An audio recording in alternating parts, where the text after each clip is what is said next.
afternoon, everyone. Thank you for joining us today on this LinkedIn Live.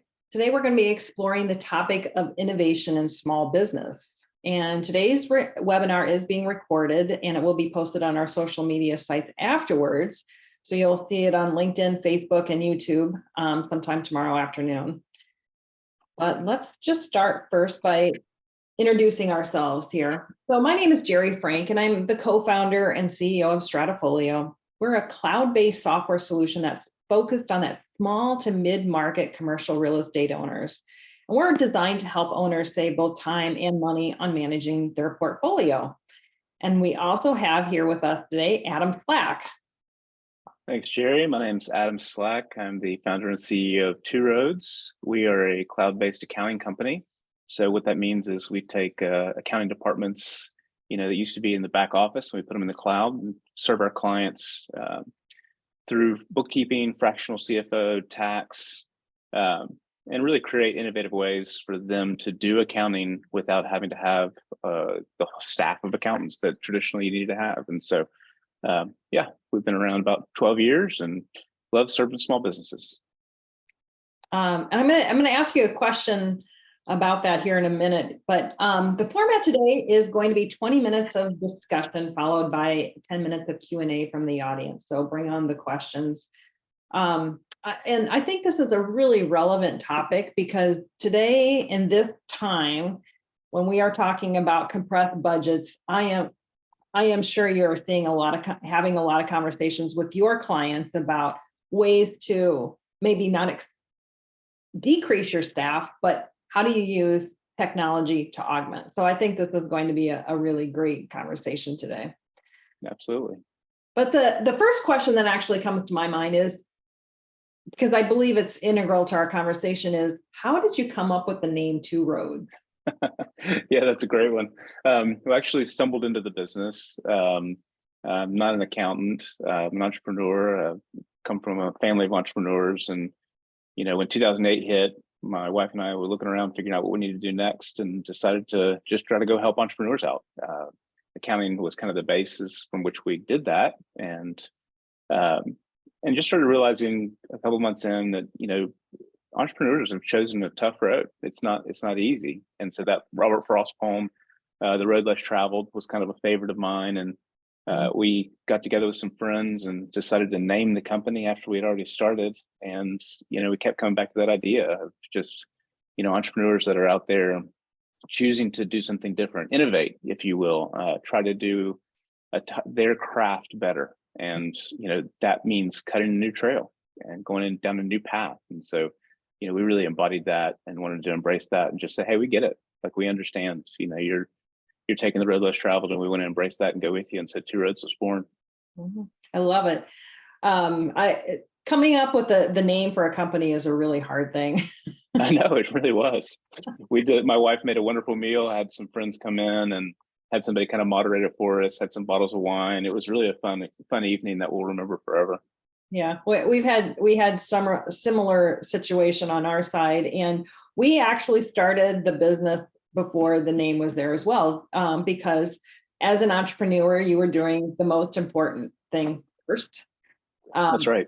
It really didn't matter if we had a name, if we didn't have a business idea that functioned. So it took a while for us to land on the name, because we were building that business concept.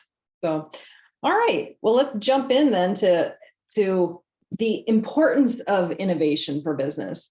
So as small business owners, we know innovation is absolutely crucial for long-term success and growth of a small business.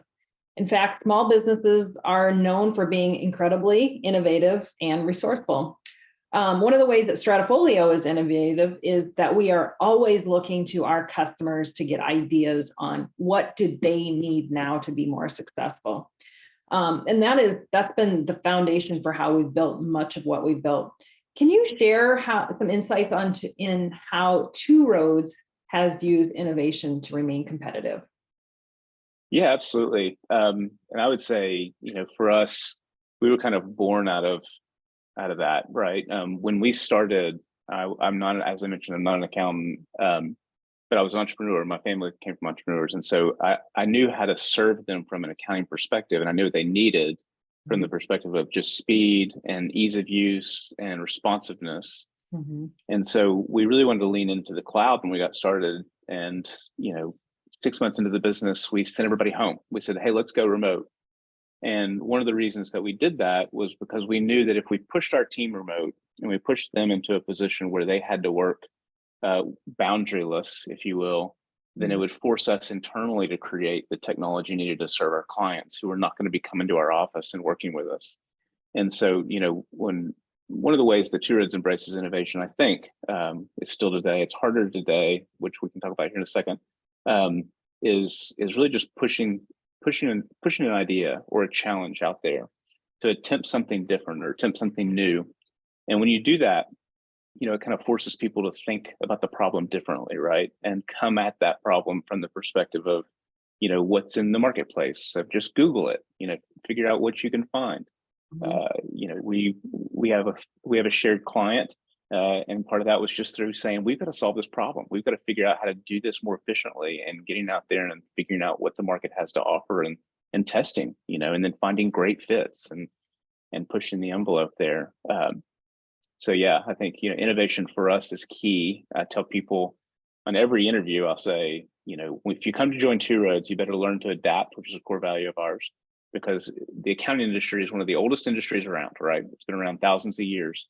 And I would argue that in the last 15 to 20, we've seen more change than in the previous 1,000 years from an accounting perspective, with software as a service, or, apps that can lay on top of your accounting platform like STRATAFOLIO. And so it's important for us to stay in that mindset of adaptability. Yeah. Yeah. And as a business owner myself, I know there is a cost to innovation. Every time we evaluate a new tool, the first thing I see is the cost, and then I have to stop myself and go, okay, but now what is the real benefit of that? Because it really cannot just be, what does it cost me? I need to understand the return on the investment I get from that. And that's really how I make that decision and how we as a company make those decisions about what we bring in, is what is the true return on investment? So I'm curious if you have a success story that you want to share about someone, their original state, how you worked with them, what tools you put into place, and then what was the end result of that? Yeah, absolutely.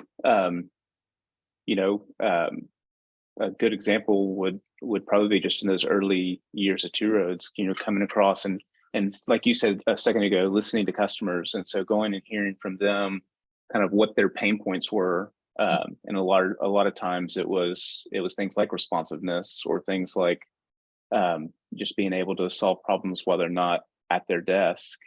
And so, we took a client that was on a very old ERP system that was desktop. They had people come into their office. They had multiple staff accountants that were in there, and we were able to come in and say, hey, let's push this into the cloud.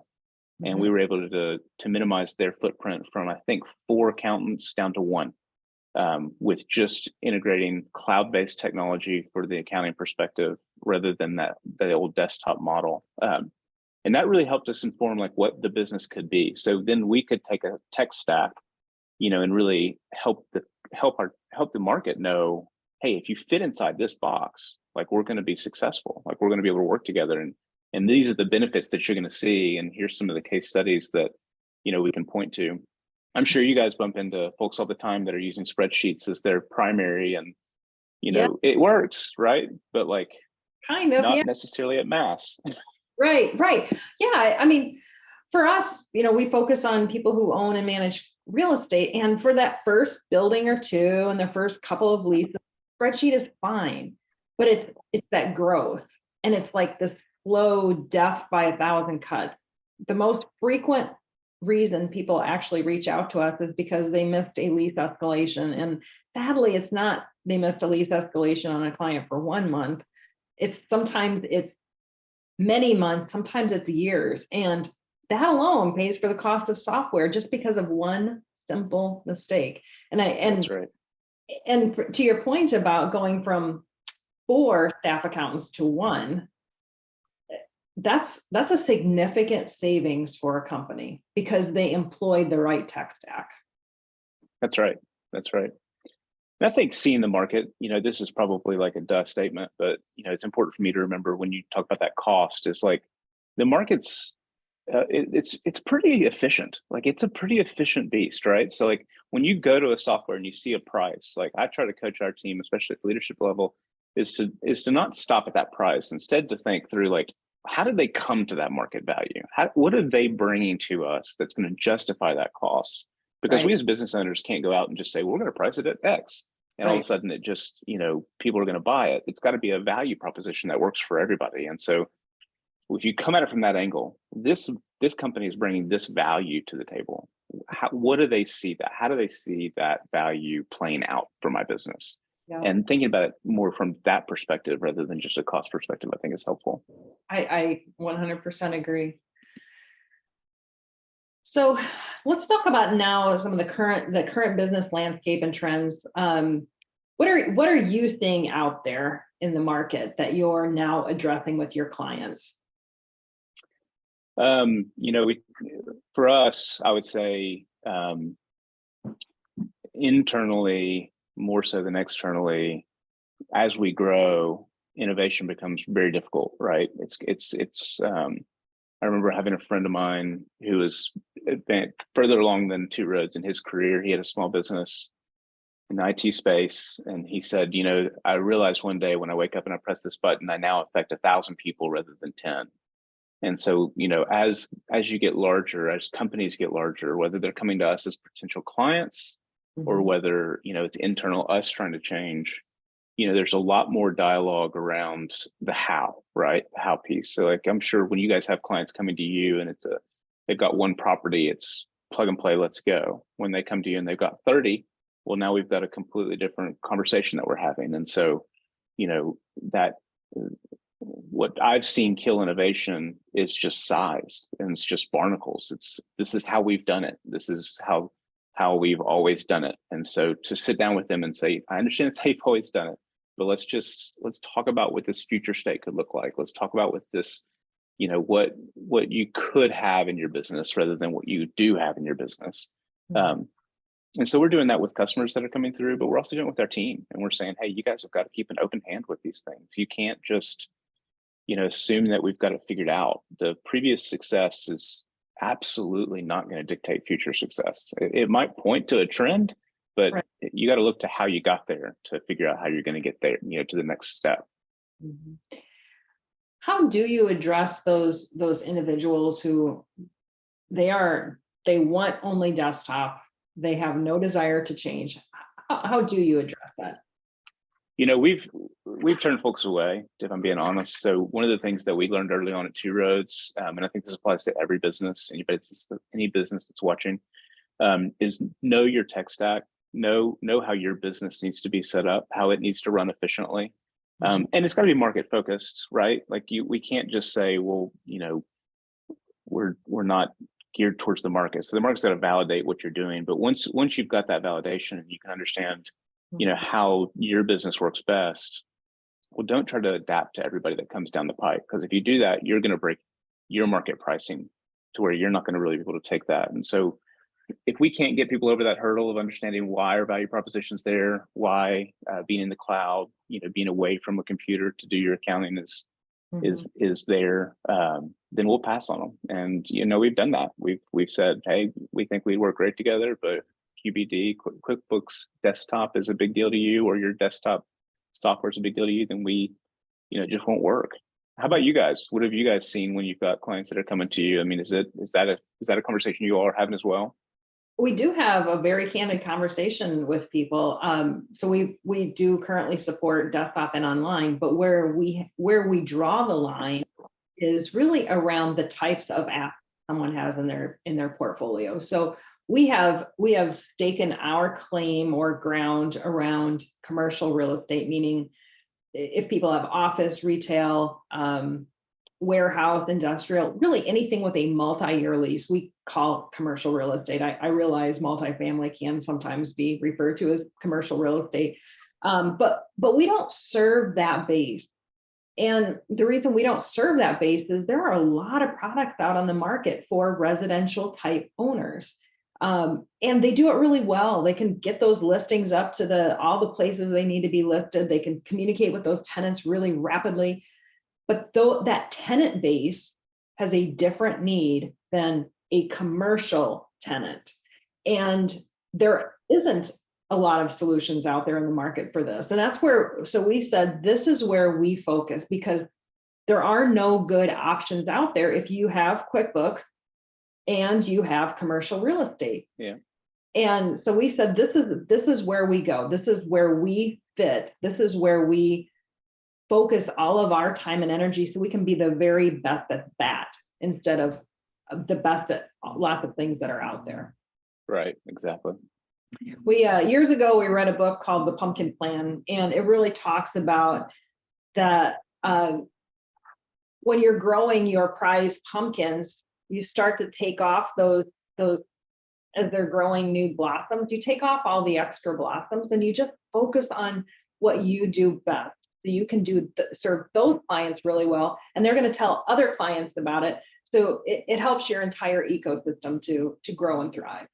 That's right. Yeah, I love that. I'll have to check that book out. Yeah. All right. So we're going to talk about cultivating an innovative mindset. Do you find that it comes easier for some people on your team rather than others? How do you cultivate that? Yeah, that's a great question. And when we were younger, it was easy. We would just go in and say, "Hey," or I would go in and say, "Hey, we're going to make this change," and we would roll with it.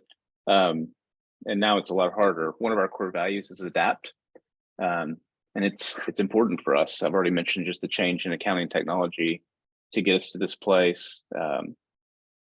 So now we're over 50 people, 55 people.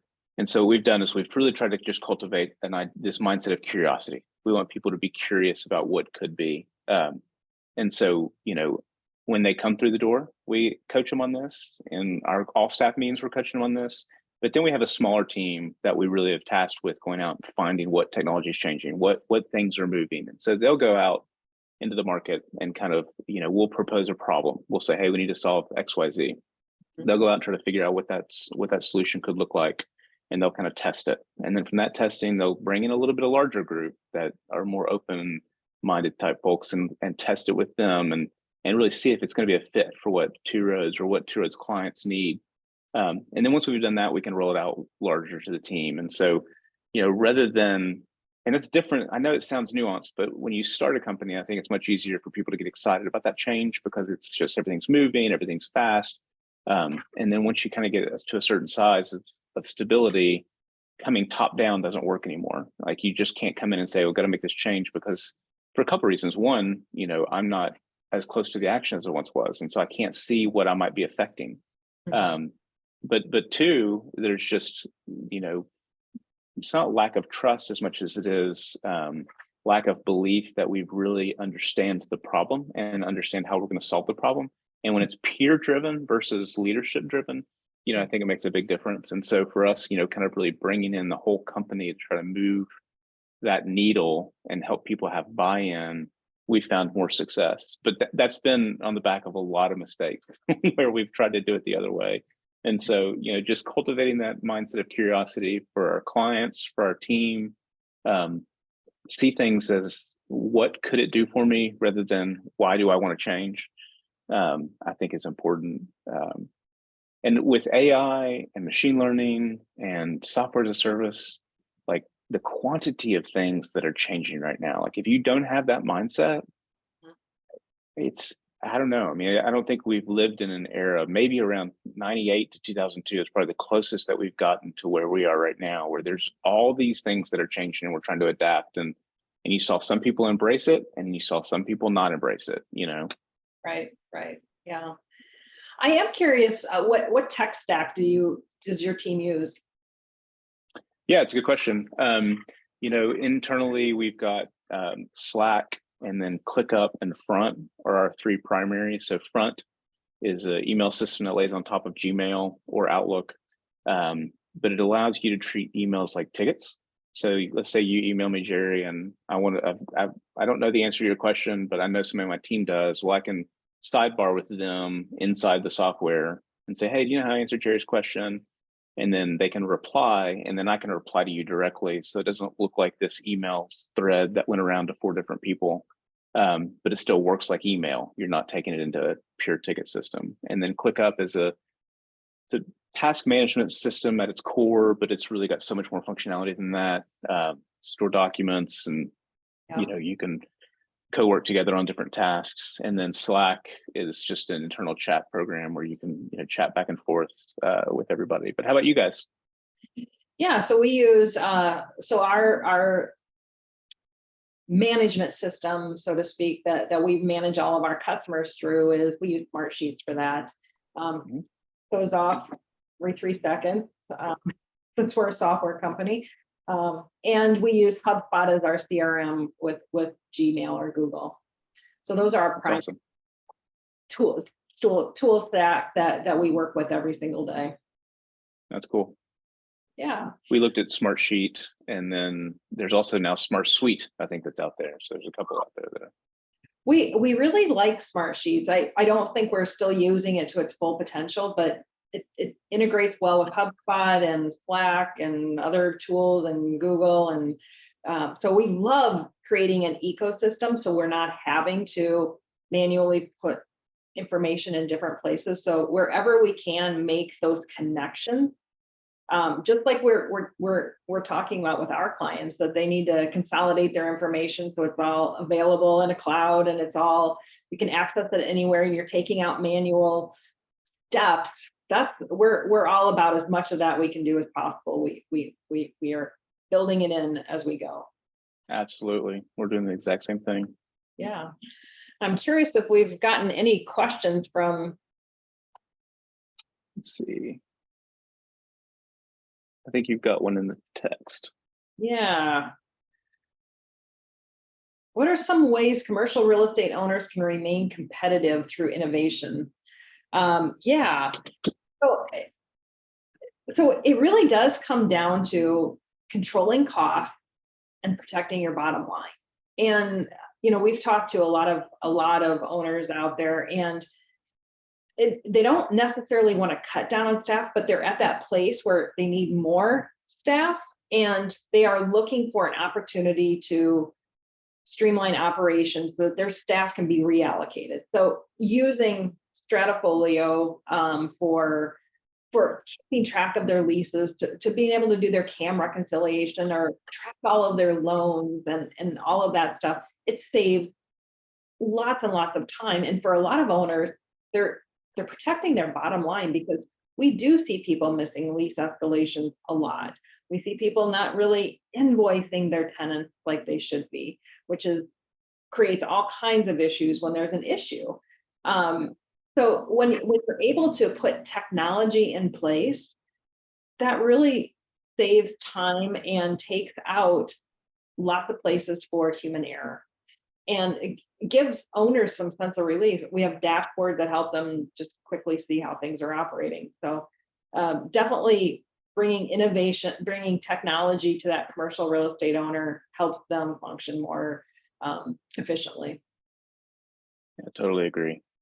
I think that, if they can come in and embrace a software like STRATAFOLIO or a service like Two Roads, I know this is self-serving for us, but like, this is what we're trying to do, is come and say, if you can think of a different way of doing things, you're going to lower your costs, and you're going to be more competitive because you've got this, this technology stack that the others don't have. If your costs are going down, it's a mix, right? Sometimes you're investing in things, you got to spend a little bit more money, but if you've got that viscosity in your business from technology and software, you're gonna beat the market, because not everybody's embracing that yet. We're still explaining. I know, Jeri, you all are probably still explaining to people too why it's better than spreadsheets, and I think that's it's not necessarily fun to always have to sell your business by explaining. I think it's still good for our customers. So if you're listening out there and these concepts are new to you, well, that's okay. I mean, that's good, because it means if you embrace them before everybody else does, you're going to have a competitive edge, and that's where to be. Yeah. Well, and we talk to a lot of lenders, because lenders are the recipient of STRATAFOLIO data. And lenders tell us all the time that when they're working with these owners, that it's like herding cats. And I mean, I've heard this like a dozen times. They call it herding cats because owners really do struggle with putting together a current rent roll, or it's very clear that they haven't done their CAM reconciliation until halfway through the year. And especially now, as rates are going up and office vacancies are, increasing so much, these lenders want to know that you have good control over your operations. And so when you're giving them bad information or late information, it just creates risk in the mind of that lender. And your rates are going, or you're putting yourself at risk potentially for a non-renewal. Yep. Yeah, I tell our customers all the time, and this applies to your customers as well. Like, you want to answer your banker when they call the first time. Exactly. And to be able to do that, you need to make sure that you're in a position, to where you can answer their questions. And so, you need to have your financial house in order, your administrative house in order, because it might seem like it's a transactional relationship with your banker, but it's really not. There's more to it than that. And how you care for the banker, how you make sure that they have all the information they need, it's going to give them the confidence to go in and make those big requests for you when they need to. Yeah. All right. I think we've kind of come to the end of our half hour. I did want to show both of our information here on the screen. So if you want to reach out to Adam at Two Roads, coming up waiting for you, at Two Roads, his contact information is on the slide here, mine as well. And Adam, if you want to just speak to, who is it that you traditionally work with as your client base? Yeah, we do. We're kind of all over the board now. Our largest client's a $100 million a year company, all the way down to a startup. But kind of in the $1 to $10 million range is probably our average client. And they are transitioning out of either an old school way of doing it through sending it to their CPA and waiting 60 days and hopefully getting a financial statement back, or having somebody internally do it. And they're just dealing with the pain of that person, turnover or personality, or it's their spouse, and they're just ready to have that, 8 to 5 service for a fraction of the cost. All right, excellent. Well, thank you so much, Adam, for spending time with us today, and we hope you have a great rest of the afternoon. Thank you. Absolutely. Thank you, Jeri. Appreciate it.